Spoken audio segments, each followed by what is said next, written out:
All right, everyone, you are back with Urban Interests. Listen, I'm so excited because there is something that's happening that we have been pushing for a long time. A federal holiday of Juneteenth. We've been celebrating and everyone is up in arms, and so are we. So we have a special guest with us, Mr. Michael Imhotep. He is the founder of the African History Network, and he is also a talk show host, a researcher, a lecturer, and a writer.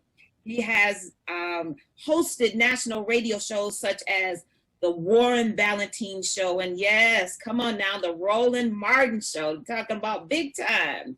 He is an avid writer, and his articles can be read at the AfricanHistoryNetwork.com, and his articles can be published by, yourblackworld.net, culturecritic.com, financialjuneteenth.com, and blackthen.com.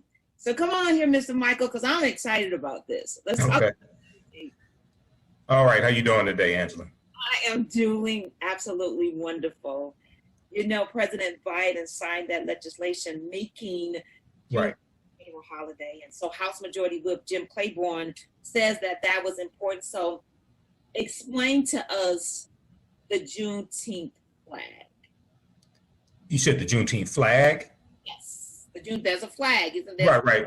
Well, the Juneteenth flag is a variation of the U.S. flag. So it's to recognize that, in 1776, 4th of July 4th, 1776, when the Declaration of Independence was signed by the first 4 of 56 signers of the Declaration of Independence, the majority of African Americans were still enslaved. So this is designed for us to have something of our own, and it's red, black, and green as well, which are the colors of the Pan-African flag, which was created by Marcus Garvey and the Universal Negro Improvement Association.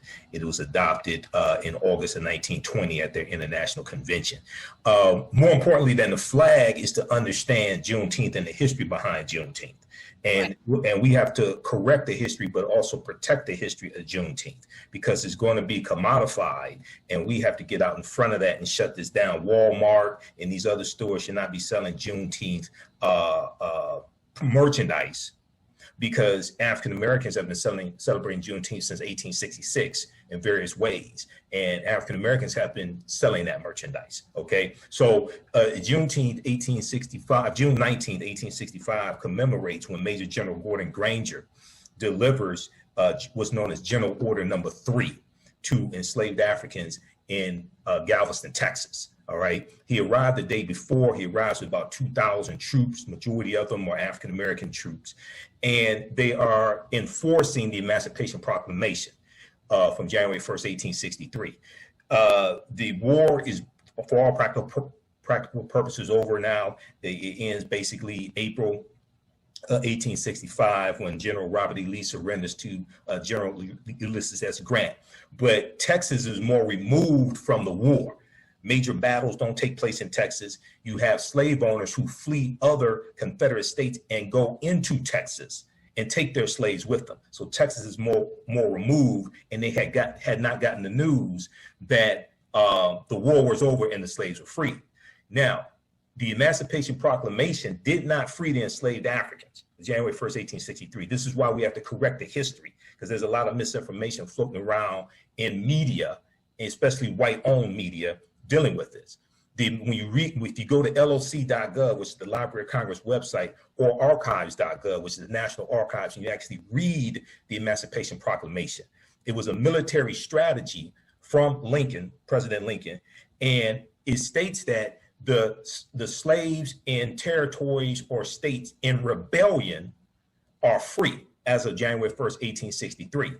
But slaves that are still in the border states, Maryland, Kentucky, Missouri, Delaware, they're still slaves. Slaves who were in territories that had seceded from the Union but came back under Union control, they're still slaves. The Emancipation Proclamation did not free the enslaved Africans. Okay, it's going to be the 13th Amendment, ratified December 6, 1865, with Georgia ratifying it. That's what's going to legally free the slaves. All right, so we can commemorate June 19th, when the majority of those Africans in Galveston got the message, and they're going through different parts of Texas delivering this message, okay? There's 250,000 enslaved Africans in Texas at the time. They're going through different parts of Texas. They're going to continue to deliver the message the next day to different parts of Texas. So June 19th was a date that was settled on to commemorate this, okay? But we have to get the history straight with this. All right. Now, I'm glad that you are a historian, because I've heard some different variations of it as well. And so, what were the different variations that you heard? Well, that basically not that there were slaves who were still enslaved, that everyone became free. And so when everyone became free when? In 1865. So as the Union troops are going through different areas of the Confederacy, taking back control of those lands, they're enforcing the Emancipation Proclamation. But this is a proclamation. They have to change the 13th. They have to change the Constitution. They have to amend the Constitution for slaves to legally be freed, because the Constitution sanctions slavery. Article 4, Section 2 of the U.S. Constitution laid the foundation for the Fugitive Slave Acts of 1793 and 1850.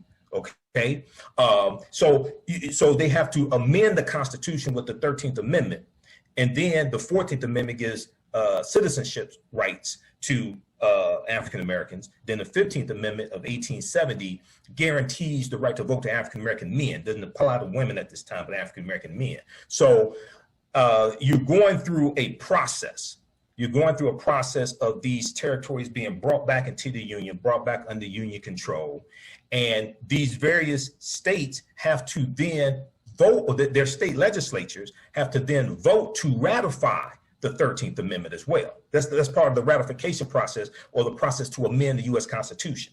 Okay, to amend the U.S. Constitution, a bill has to pass both the House of Representatives and the U.S. Senate by a 2/3 majority vote. Then it has to be ratified by 3/4 of the state legislatures by a 2/3 majority vote. All right, so this part is part of that ratification process as well for the 13th Amendment. So we can commemorate June 19th, 1865, but we have to understand the real history. And then Juneteenth connects us to voting rights. It connects us to the voter suppression tactics that take place after the 15th Amendment is ratified. It connects us to, in Texas, the Texas State Constitution of 1866, which has a purity of the ballot box clause in it, which leads to what are known as all-white primaries, like the all-white primaries of 1918.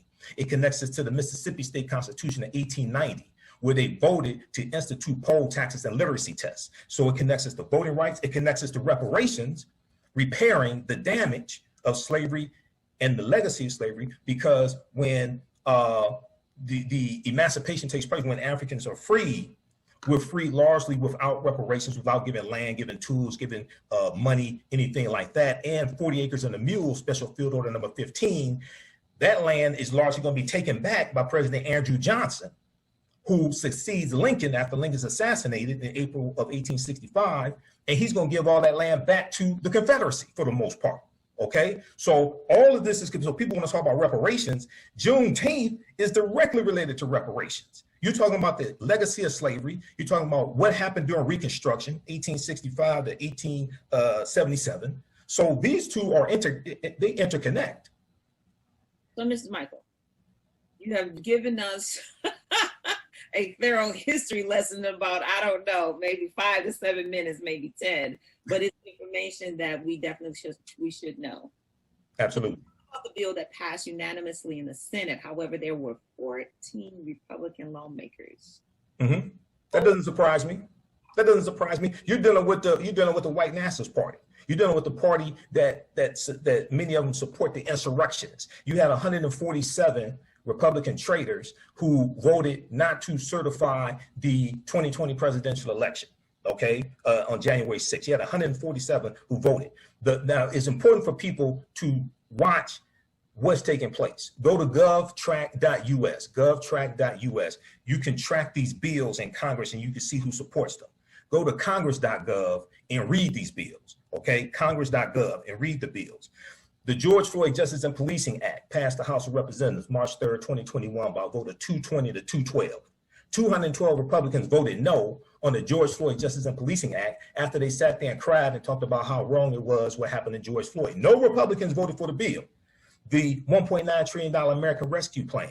No Republicans in the House of Representatives or the U.S. Senate voted for the bill.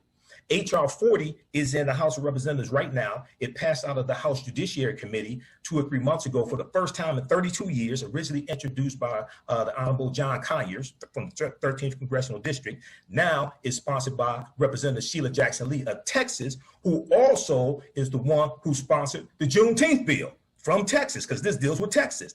Reparations and Juneteenth are interconnected. Anybody that lies to you and tells you they're not, they don't know what they're talking about.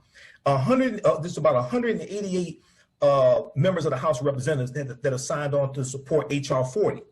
None of them are Republicans. None of them are Republicans. So we can see the ideology of the party. So of the Republican Party, the GOP. So I'm neither Democrat nor Republican, but I sure as hell ain't stupid. I can see who consistently supports bills that benefit African Americans, and I can see who consistently vote against those bills and are obstructionists to those bills. So yeah, I'm not surprised it was 14. I'm surprised it wasn't more than 14, tell you the truth. So Michael, what you have said is definitely true with regard. I say we need to stay woke. I think we're sleeping a little bit. I think we've gotten a little bit comfortable with what's happening and what's going on, because we know that there's over 90 voter suppression bills and or has been passed that's trying to make it harder for us to vote in the upcoming election. Close to 400. It's close to 448 state legislatures that are being pushed by Republicans. It's close to 400 bills. It's about last count was about 381 bills in 48 state legislatures. See, we don't understand the white backlash that always comes after periods of perceived gains by African Americans. The end of Reconstruction, 1877, with Rutherford B. Hayes becoming the Republican candidate for president, becoming president, and the Republicans agreed with they agreed to compromise with the Democrats and remove the Union troops out of the South that were largely enforcing the rights of African Americans. And this is what ends Reconstruction. You see a backlash to the civil rights movement with the election of Richard Nixon, okay, and who ran on the platform of law and order. You see a backlash to 2 terms of President Barack Obama with the election of Donald Trump, who ran on the platform of law and order. You see a backlash with the attack on critical race theory and the attack on the 1619 Project, which was a backlash to the summer of 2020 and the Black Lives Matter protests and the protests over George Floyd. All this is always a backlash, okay? And we see this, and then they attack you, usually not in the streets. They attack you in the courts and they attack you in the legislatures because they're dealing with law. Many of us don't understand law. We don't understand how to perceive these attacks coming, because I knew it was coming, and we don't understand how to defend against these attacks. We have to understand political self-defense. All right, I will agree with you on that. We can go into this a little bit further. However, we're kind of wrapping up with you, so I want to bring it back to the celebration of this particular moment. So yes. How should we celebrate, African American families celebrate this monumental time? And are there any events in the area that you can share with our audience? Well, there are events taking place all over Detroit. I'm actually in Atlanta right now because I'm here for the 3-day Juneteenth Festival in Atlanta, and I'll be speaking there Saturday and Sunday at the Centennial Olympic Park. But you can probably Google Juneteenth Detroit. There are celebrations taking place. This is a time for us to study the history, not just commemorate those enslaved Africans getting the message. And it's also very important to understand some slave owners in Texas kept the message away from slaves and kept them enslaved for an additional year. One of them was a white woman named Martha Gibbs, because the involvement of white women in slavery is much greater than we thought. Professor Stephanie E. Jones Rogers, in her book in 2019, I think it was, or 2018, called They Were Her Property, details this, how from 1850 and 1860, about 40% of slave owners were white women, okay? So we need to come together as family, commemorate what happened in 1865, study the history, correct the history, use that as a foundation to give us our values, our interests, and our principles. Use that to empower ourselves economically and politically. So this is a very, very important time, and continue to push for reparations. We have to leverage this to push to repair the damage, to push to get these other bills passed through Congress as well. All right. We're going to drop the mic right there because I think. All right. And visit my website, AfricanHistoryNetwork.com also. Okay. Say it again because I don't want to overtalk you. Oh, AfricanHistoryNetwork.com. All right. Thank you so much for being Thanks, here. Angela. Appreciate you. And hey, success on that speech on tomorrow. Okay, thank you. Okay, so that was Angela Matthews of Urban Interest interviewing yours truly. That was from June 18th, 2021, dealing with the Juneteenth Federal Holiday. Now, as I was playing, I was showing some articles, and I was showing this article here from Politico.com.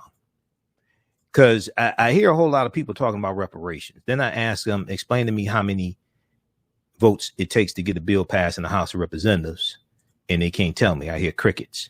Then I ask them, tell me how many votes it takes to get a bill passed in the U.S. Senate. They can't tell me.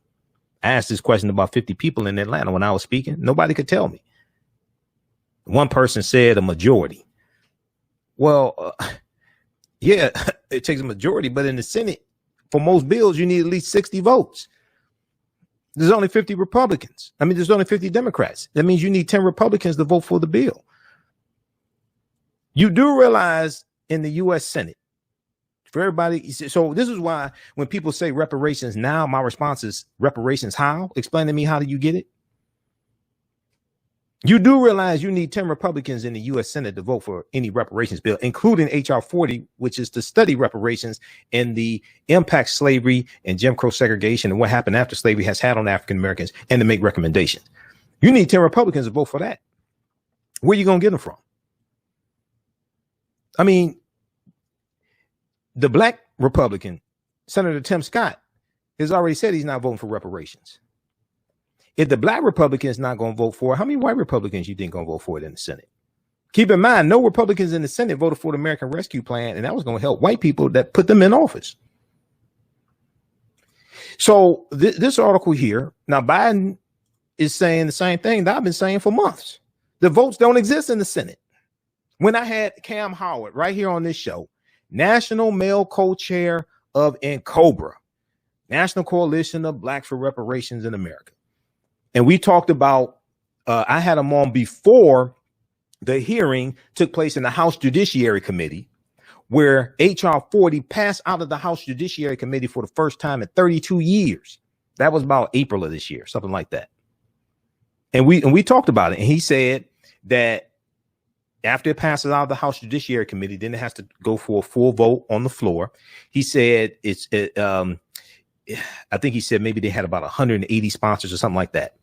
The article from Politico.com says there's 188 co-sponsors in the House of Representatives, 188 co-sponsors, 188 members of the House have signed on to support H.R. 40. Okay, I'll show you that in just a minute, because as the interview was playing, I was going through showing you all, and it's actually 190 have signed on now. They're all Democrats, no Republicans in the House of Representatives, including the 2 black Republicans. Burgess Owens, former football player out of Utah. Now, he may not have chronic traumatic encephalopathy, CTE, but he sure acts like he does. Burgess Owens testified at 2 hearings in the House of Representatives regarding reparations. He testified against reparations. He said black people don't need reparations. This is Burgess Owens. You think he's going to vote for it? Then Representative Donalds out of Florida, Brian Donalds, I think it is. He was interviewed by Roland Martin of Roland Martin Unfiltered. All the bills that African Americans are advocating for, he doesn't support. He either voted against them or will vote against them. And he voted for Juneteenth, but he said he ain't voting for H.R. 40. He's not voting for the George Floyd Justice and Policing Act. He voted not to certify the 2020 presidential elections. Okay. He voted against the American Rescue Plan, $1.9 trillion American Rescue Plan that's going to help white people in Florida that voted for his ignorant ass. All the bills African Americans are for, he's against. I went to his Twitter page. I said, I'm listening to this dude. And he's married to a white woman. I called it. I could listen to what he was saying. I called it. I went to his Twitter page. Whoop, right there.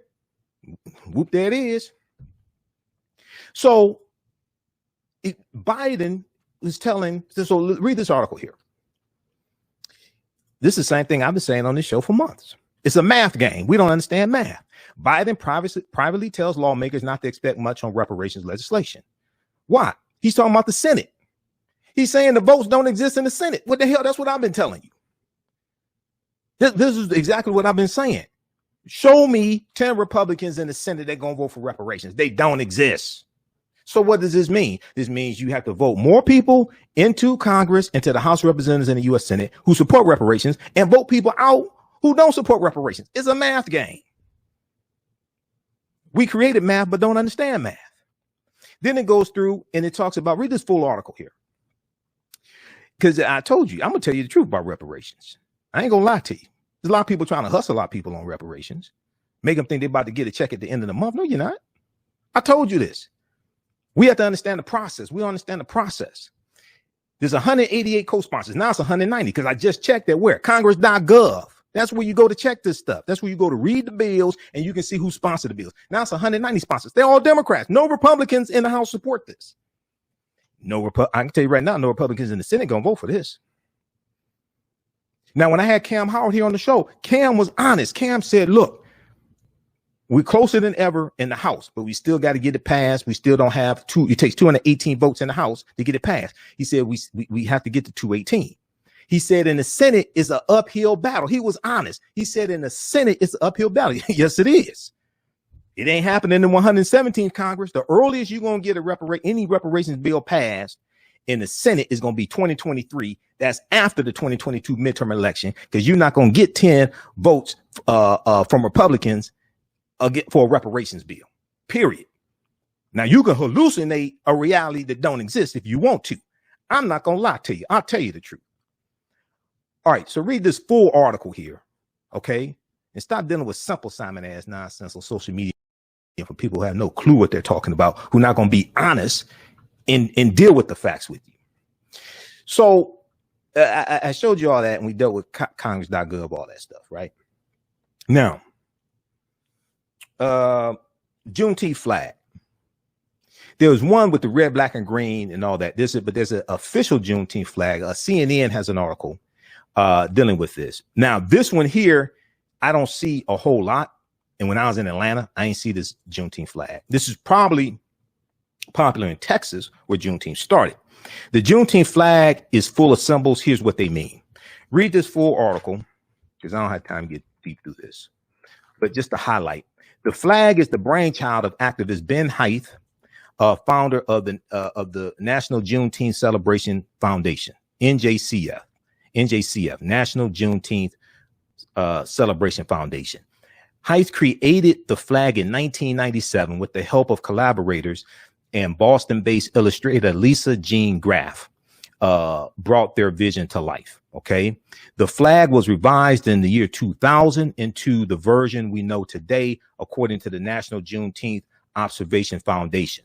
7 years later, the date, quote, June 19th, 1865, was added to the flag, commemorating the day Union Major General Gordon Granger rode into Galveston, Texas, and told enslaved Africans of their emancipation. So very quick. So the star, so if you look at the flag, you see a star, you see a starburst, and you see the flag is red, white, and blue. So when we look at the star, what does the star symbolize? The white star in the center of the flag has a dual meaning. Hate said. For one, it represents Texas, the Lone Star State. It was in Galveston in 1865, where Union soldiers informed the country's remaining enslaved Africans that under emancipation issued 2 years earlier, they were free. Okay. Now, they're going to continue to deliver that message even the next day. There's about 250,000 enslaved Africans in Texas alone. Like I said, some are not going to be free to the next season, the next year, to 1866. But the star also goes beyond Texas, representing the freedom of African Americans in all 50 states. The star burst surrounding the star. The bursting outline around the star is inspired by a nova, a term that astronomers use to mean a new star. On the Juneteenth flag, this represents a new beginning for the African Americans of Galveston, Texas, and throughout the land.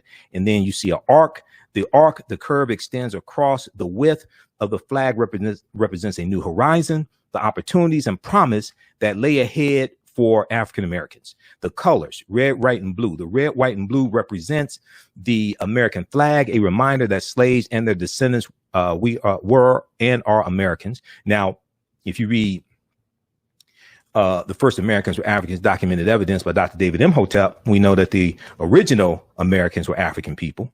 We know the original Americans were African people, number one. Number two, if you look at the 1828 Noah Webster Dictionary and you look at the word American, we know that the term American originally applied to the Aboriginal and copper-colored races of the Americas, and this is who the Europeans refer to. This is what the Europeans refer to them as Americans. Originally, the term American did not refer to white people. It referred to African people and Native Americans in the Americas when white people found them. So African people are the original Americans. We have to understand the history. And like I said, we were in this land tens of thousands of years before Native Americans came into existence. These are things that I deal with in my online course. This is why I have Dr. David Imhotep, who wrote the book, The First Americans Were Africans, Documented Evidence. This is why I have him come speak to the class. We have to get the history straight. Our history didn't start here in 1619. That's an insult to African people to lie to us and teach us that our history started in this country 1619. Yes, 1619 in Virginia did happen. Yes, the White Lion pirate ship happened. And those Africans from Angola were captured by the Portuguese, about 350 of them. And then they're going to be hijacked around Veracruz, Mexico by English pirates. And they're going to be put on two English pirate ships, the White Lion and the Treasurer. And they come into Virginia. Yeah, that happened. But what about tens of thousands of years of history before that happened? This is what we have to understand. So we have to do with a chronology of history. So we got this here. The red, white, and blue represents the American flag, a reminder that slaves and their descendants were and are Americans. Well, we're the original Americans. Let's keep it 100. We are the original Americans. June 19th, 1865 represents the day enslaved people. Okay. People in Galveston became Americans under law. That's not true. You need the 13th Amendment to amend the Constitution. That's false right there. This is why the history has to be corrected. I'm looking at this incorrect history in white control media. Okay. You had the Emancipation Proclamation, but under the U.S. Constitution still sanctions slavery. It's not till December 6, 1865 that the Constitution is ratified, and it's adopted December 18th, 1865. All right, read this here. The Juneteenth flag is full of symbols. Here's what they mean. Okay, CNN.com. There's other information you can read about that. But that's something that I can put my hands on quickly. Now, read this here from Congress.gov. Then what HR 40. You can read what HR 40 is. Okay, it's more than just a study. It's also dealing with recommendations and understanding the impact of slavery and a legacy of slavery. Okay, read the co-sponsors. Check and see if your member of Congress has signed on to co-sponsor it. If not, call them and ask why. Why not? Now there's a piece from time.com. Time.com, and also my lecture dealing with the history of Juneteenth is available at our website, AfricanHistoryNetwork.com, AfricanHistoryNetwork.com. We have it in digital download format and DVD format. It's right on the homepage of our website. It's 2 hours and 29 minutes. I was trying to keep it to 2 hours and 30 minutes. End up 2 hours, 29 minutes. So doing pretty good. Juneteenth history, Emancipation Day, but not Independence Day. We never got our 40 acres and a mule. Dr. King's Poor People's Campaign. We're coming to get our check. I did this June 16th, 2021. It's in digital download format and DVD. It's available right now at AfricanHistoryNetwork.com. It's right on the homepage. If you register for the online course that we have starting up Sunday, July 4th, you'll get this digital download of this lecture free. If you register for my online course that's starting up Sunday, July 4th, you get a digital download of this lecture for free. Now, A lot of people are saying, oh, we ain't asked for a Juneteenth holiday, blah, blah, blah. I'm not sure when you took a poll. I'm not sure how much of the history of Juneteenth you've actually studied, but that's false also. The fight to make Juneteenth a federal holiday dates back to the 1960s. So let's look at this article here from time.com, Time magazine. I think I have a subscription to Time. I have so many subscriptions. I think they forced me to get a subscription. So that's one of the reasons why I use New York Times, Washington Post so much, because I pay them each month. I mean, I monitor about 35 different news sources on a daily basis, but some of them I have to pay.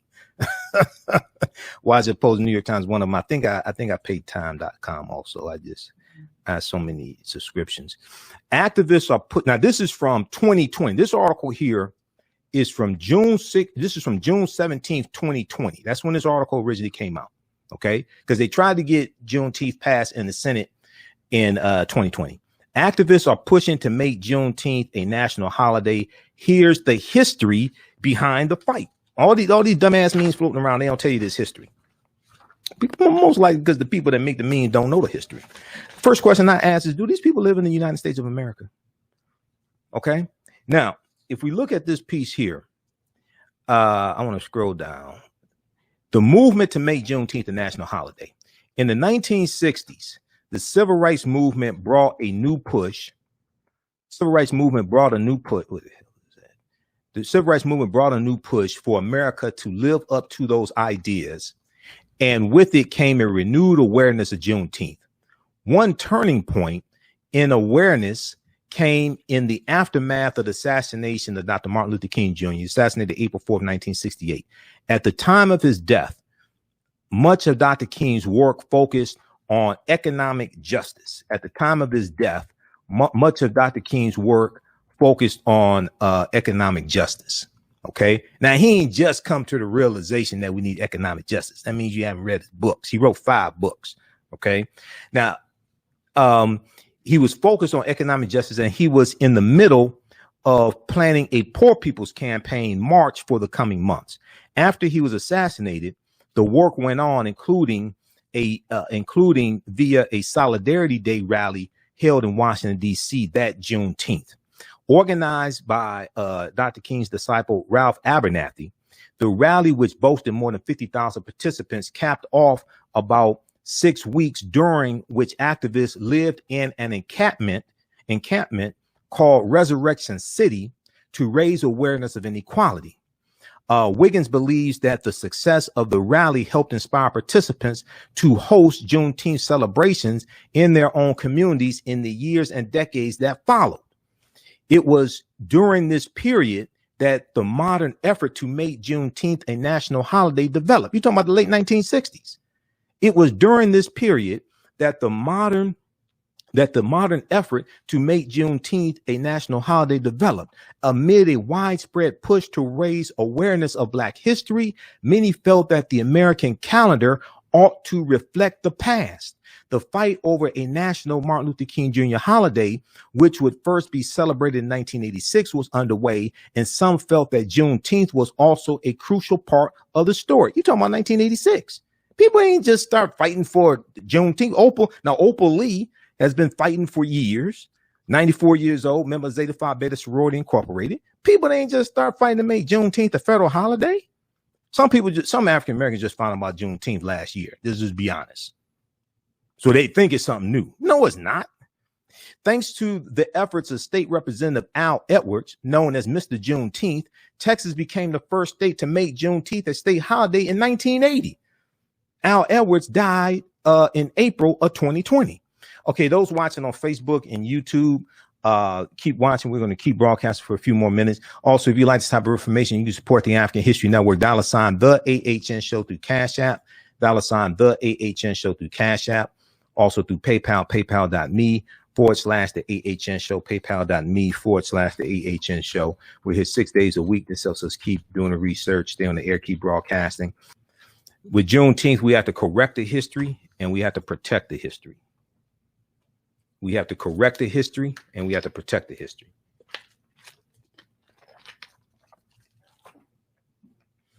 All right, now. I want to go to time.com. Let me go back to this here.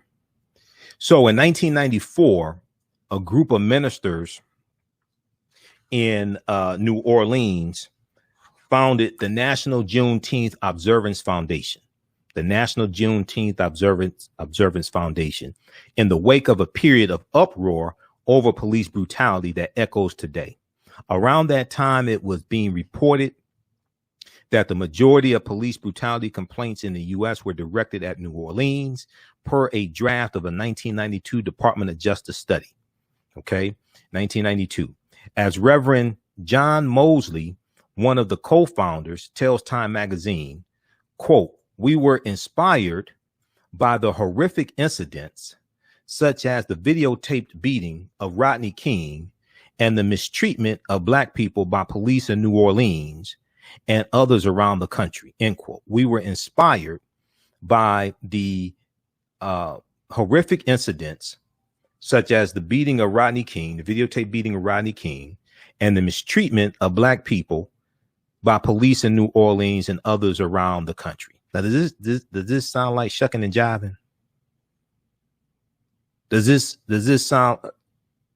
I mean, it helps if you do a Google research. It helps if you do like a 5-minute Google search. Today, every state except North Dakota. Now, this article is from June 2020. Today, every state except North Dakota, South Dakota, and Hawaii has some sort of Juneteenth observance, according to the National Juneteenth Observance Foundation. Over the last 25 years, the group has developed a network of organizers in each state and advocates that Congress may, over the last 25 years. The group has developed a network of organizers in each state and advocates that Congress make Juneteenth a national observance, like Flag Day, or an official federal holiday like Thanksgiving. This is over the last 25 years. People didn't just start pushing for Juneteenth to become a federal holiday in 2020 or this year. Who's making these dumbass memes? Why don't they cite any sources for their research? But this fight goes back to the late 1960s after Dr. King was assassinated and the Poor People's Campaign. Continues into the 1970s. This isn't new. It's just new to you. This isn't new. To help promote the holiday, the group created a Juneteenth flag with the broad red stripe to represent the blood Black people shed to create the country, and a white star over the blue horizon, guiding them towards freedom in the future. Quote, "We wanted to use Juneteenth." Now, everybody, somebody need to make a meme out of this. Somebody make a meme out of this right here. Quote, "We wanted to use Juneteenth to call attention to the world that things are not right and Black people are people too. And we want equal treatment for being people too," end quote, Mosley says. Quote, "It was not just to have a party and have a good time. It's a rallying cry for us," end quote. It's not just to party and have a good time. It's a rallying cry for us. Now, Cliff Robinson, who in 1997 started the website Juneteenth.com as a clearinghouse for information on Juneteenth celebrations, says that the growth of the internet in the 1990s and social media in the 2000s has made Americans much more aware of the holiday. Its history became part of the national conversation when Ralph Ellison's posthumously published second novel entitled Juneteenth, with a key plot point occurring during a Juneteenth celebration, came out ahead of the holiday in 1999. Certain TV shows like Blackish and Atlanta have run Juneteenth episodes too. But Cliff Robinson says nothing so far generated momentum for the holiday the way news of the Trump rally did in 2020, when Trump was going to have a rally in 2020 around Juneteenth. Then Trump claimed credit for making Juneteenth popular. It was already popular. Now, some more people found out because just of all the media talk. And this was during the pandemic. So you at the same time, you have the social justice movement that's exploding and the protests in the streets surrounding the killing of George Floyd and Ahmaud Arbery and Breonna Taylor. And people are at home during the stay-at-home order. So they're watching TV or they're out in the streets protesting. Opal Lee of Fort Worth, Texas, the 93-year-old, she's 94 years old now, Juneteenth advocate who started Make Juneteenth a National Holiday in 2020 petition on change.org, says the coronavirus stay-at-home orders have allowed time for the significance of the protests and Juneteenth to finally sink in. She said, quote, I hate to say the pandemic helped, but people have had to stay home and they are doing thinking and noticing that they didn't have time to do. Read the rest of this article. I just want to give you some background information, because I see people circulating a whole bunch of nonsense that can easily be proven false with a 5-minute Google search. Read this article here. This is from June 2020. Activists are pushing to make Juneteenth a national holiday. Here's the history behind the fight. This fight goes back decades. They ain't just, come on. Come on. If you don't know, just say so. So read this article here. I saw a segment on MSNBC discussing this, and they put the number at 62% of Americans. I'm trying to find that piece. I think it was on Ali Velsh's show on MSNBC this past weekend. But this article from NBC News has a link to the actual study from actual poll from Gallup. It was a Gallup survey. Okay. So look at this here. Most Americans know little or nothing about Juneteenth, poll finds. Academics believe that increases in the number of Americans familiar with the holiday, which commemorates the end of slavery in the U.S., may be a result of last summer's protests against racism.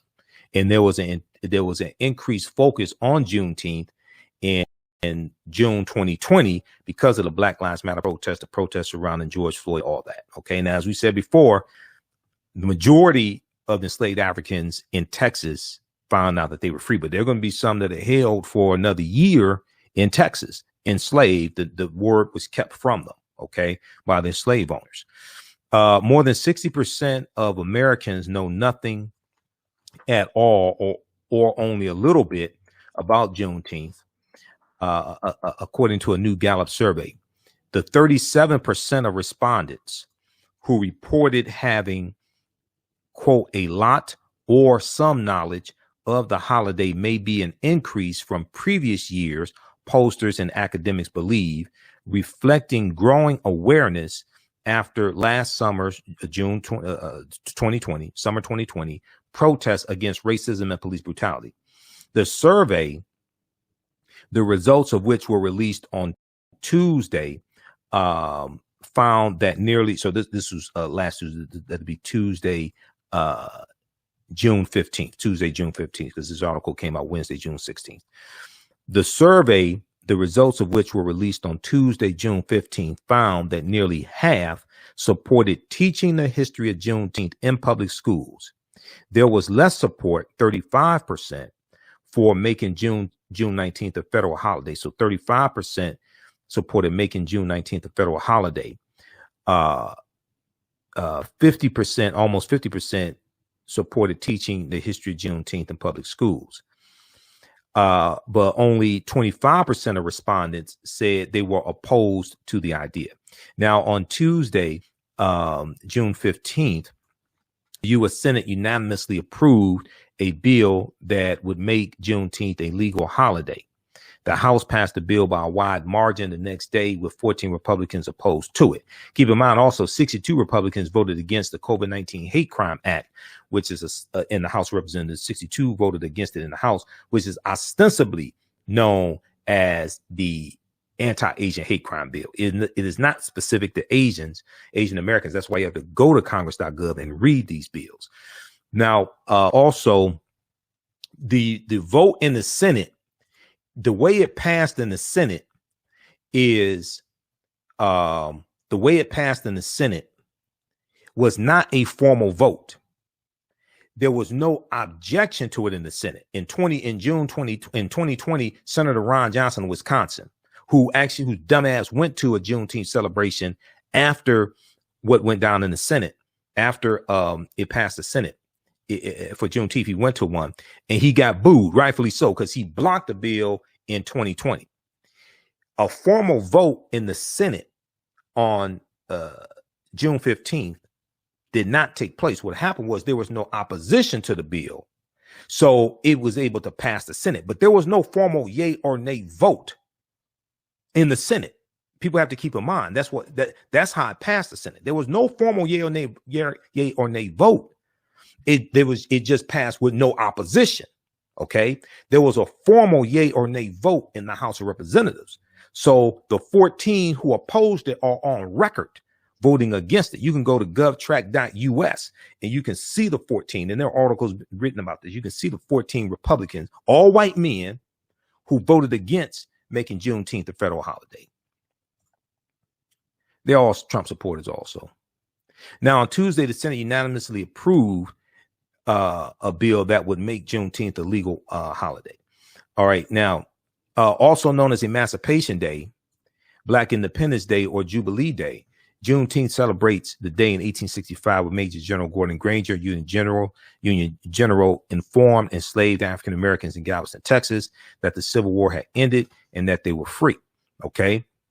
Majority of them are going to be freed, but keep in mind, it's going to be the 13th Amendment ratified December 6, 1865. When Georgia ratifies the 13th Amendment, that's what's going to legally free the slaves. It's not the Emancipation Proclamation of January 1st, 1863, which is an executive order from Abraham Lincoln. That's not what's going to legally free the slaves. You have to amend the Constitution to legally free them. Now, the poll is the first poll Gallup conducted about Juneteenth. It was organized by the Gallup Center on Black Voices as part of a continuing effort to understand the public perception of and support for the broader inclusion of Black history in American history, a year after a deep racial reckoning in the country. Camille Lloyd, the center's director, said, okay, this poll was organized by the Gallup Center, the Gallup Center on Black Voices as part of a continuing effort to understand the public perception of and the public support for the broader inclusion of African American history in American history, a year after a deep racial reckoning in the country. Now, the study, which was conducted May 18th to May 23rd, 2021, May 18th to May 23rd, 2021, on a random sample of 3,572 adults, a random sample of 3,572 adults who self-administered web surveys. This study from May 18th to May 23rd found that results slanted around race and age. And it's understandable.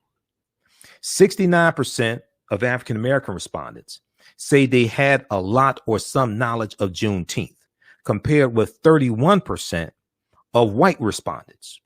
Okay, 31% of white respondents said they had a lot